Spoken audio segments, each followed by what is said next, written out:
est, monsieur, c'est que les citoyens qui sont suisses de confession musulmane, ils respectent la loi. Donc vous, en fait, ce que vous êtes en train de faire, c'est d'agiter un épouvantail et vous utilisez les minarets pour faire peur sur l'islam. Et d'ailleurs, je vous ai lu à plusieurs reprises et je vous ai entendu dire on a un problème avec l'islam car intrinsèquement l'islam est une religion qui est une religion expansionniste qui ne respecte pas la loi. Et moi je vous réponds qu'au travers de ces élucubrations-là, vous mettez en évidence une certaine idéologie.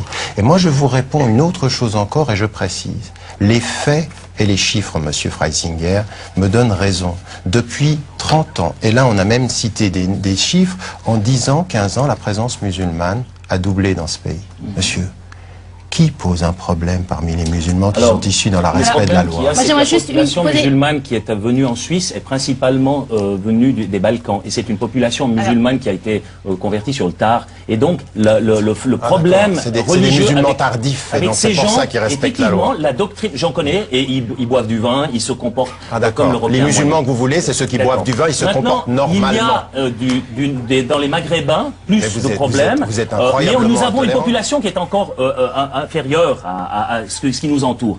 Je vois le problème, parce que j'ai pas mal voyagé en France, en Belgique, et je vois aussi ce qui se passe en Grande-Bretagne. Là, les problèmes sont beaucoup plus forts, parce qu'il y a le communautarisme, c'est un phénomène, et il y a autour, justement... Pourquoi vous ne répondez pas sur la Suisse? Vous êtes en train de m'envoyer en Grande-Bretagne. Votre voiture, Monsieur Ramadan, votre voiture ne vous pose pas de problème. Monsieur Freisinger, mais vous mettez une ceinture de sécurité. J'aimerais bien passer la parole à Monsieur François Brella. Alors moi, je préfère quand même Monsieur François Brella, qui est agir aussi avec nous ce soir, qui est UDC, qui est député vaudois. Monsieur Brella, vous avez, créé un site pour cette initiative. Décidément, j'ai un problème ce soir avec cette initiative. Pour cette initiative qui s'intitule Non au minaret. Et vous faites très clairement une différence, vous, entre les musulmans bosniaques d'un côté et puis les autres musulmans. Dans le fond, pourquoi faire cette catégorie différente de deux types de musulmans? Alors, comme l'indiquait M. Freisinger, les musulmans des Balkans sont des gens extrêmement modérés, qui sont beaucoup moins revendicatifs que ceux du Maghreb, notamment. Et puis, j'aimerais encore faire une remarque après l'intervention de M. Hilpold, qui a évoqué l'état de droit. Or, j'aimerais juste lire quelques lignes du livre d'Annie Ramadan, votre frère, L'islam est la dérive de l'Occident. Mais l'islam comprend une notion qui est étrangère à la démocratie moderne. L'obéissance de tous les citoyens musulmans va d'abord à la loi divine. C'est elle, la charia, qui constitue la référence normative de l'ensemble de la communauté.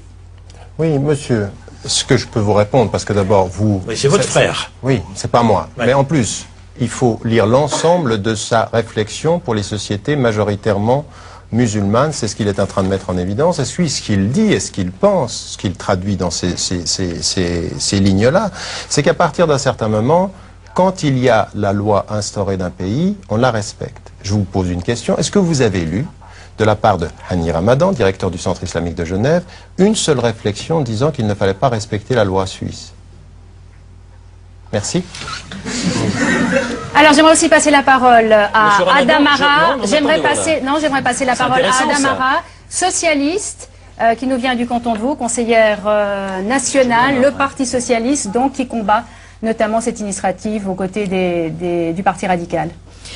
Ce qui se passe ici, c'est quand même extraordinaire. On a l'impression que les membres de l'UDC ici présents font croire qu'en Suisse, il n'y a pas d'état de droit. Au fond, on essaie de dire, les musulmans revendicatifs veulent imposer la charia. Les musulmans ne croient pas à l'égalité de ceci et de cela, ne croient pas dans nos valeurs constitutionnelles. Moi, je crois qu'en Suisse, la justice fonctionne. Et que ce soit un musulman, un catholique, un protestant, un athée qui enfreint les lois ou les normes constitutionnelles de ce pays, il en subit les conséquences. Donc ce qui est grave, c'est que M. Freisinger essaie de dire que dans la religion musulmane, il y a quelque chose d'intrinsèque de contraire à notre loi. Je rappelle juste que, je ne veux pas faire le nom, il y a eu un ancien élu d'EC au national qui a enfreint les lois en engageant un clandestin pour ses chants. Donc c'est pas du tout à tenir compte si c'est une religion ou pas. Monsieur Jean Fadbert qui n'est plus au Conseil national. Ça c'est une chose. Et puis la deuxième chose, c'est quel est le rapport, ce soir d'ailleurs dans le débat, je ne le vois pas non plus, entre ce vers quoi on doit aller voter, là bientôt, la construction du minaret, et cet anti-islam qui se propage comme ça facilement. Parce que M. Freisinger, peut-être qu'il y a de l'islam revendicatif, il y a des problèmes dans d'autres pays, il est évident quand on voit ce qui se passe. Mais c'est pas d'ailleurs dû à la religion, mais bien des problèmes politiques. Mais en Suisse, on parle de quoi ? En Suisse, je ne vois pas qu'il y ait des problèmes spécifiques aux musulmans dans l'intégration ou dans d'autres choses ou dans pour enfreindre la loi. C'est ça le problème. Vous êtes en train de tout confondre parce que vous voulez cacher les vrais problèmes qui sont le logement, la santé, la crise et pour lequel. Alors ça, c'est un autre débat, Madame Marat, Monsieur Freisinger. Pas de problème avec les musulmans en Suisse. Dans le fond, vous voulez créer un problème là où il n'existe pas. Si on laisse faire des gens comme Madame Marat, nous aurons un gros problème. On parle des musulmans, je suis quand même étonné. Je suis quand même étonné que quelqu'un qui prétend défendre les droits de la femme, les droits des homosexuels, soit à ce point en méconnaissance de, par exemple, du simple fait que le témoignage de la femme vaut la moitié de celui d'un homme dans l'islam, que l'héritage est de moitié seulement pour la femme, que la femme musulmane doit épouser un musulman, puisqu'elle doit se soumettre à l'homme, ce qui ostensiblement n'est pas votre cas, il ne sera jamais, ça c'est certain. Mais l'inverse n'est pas le cas, n'est-ce pas? Non, mais laissez-moi finir. On va laisser M. Freisinger finir. C'est vous qui défendez ces droits-là, vous permettez insidieusement à un système, à une doctrine juridique d'entrer par la porte arrière qui justement remet en question tous ces acquis de votre combat politique. C'est là que je ne comprends pas que vous définiez avec le Hezbollah et le Hamas sur la place fédérale. Alors là, c'est pas le débat. C'est pas le débat. Madame Marat, c'est vrai que pour beaucoup, ce n'est pas dans l'islam que la femme s'épanouit le plus. Mais madame, moi je suis catholique pratiquante, je vais plus que tous les dimanches aux enterrements comme monsieur Freisinger, peut-être que je connais mieux la religion catholique que lui d'ailleurs. Vous savez, c'est sûr, hein, quand vous écoutez ce que se dit au Vatican, il n'y a pas vraiment une empathie pour les homosexuels, il n'y a pas d'empathie pour l'avortement, il n'y a pas d'empathie pour le rôle de la femme. Mais moi comme catholique... Ouais, mais on laisse terminer Madame Marat. Je crois, et ça nous avons ça en point commun, et tous ceux qui sont sur plateau ont ça en point commun, c'est que nous croyons à la loi et à l'ordre constitutionnel et juridique. Quand vous dites que l'islam est un ordre juridique, je vous dis, il y a le droit canon catholique. Est-ce que pour autant, vous voyez une horde de catholiques qui veulent imposer la Bible comme, à part monsieur Maximilien Bernard peut-être, qui veulent l'imposer comme loi pour tout le monde?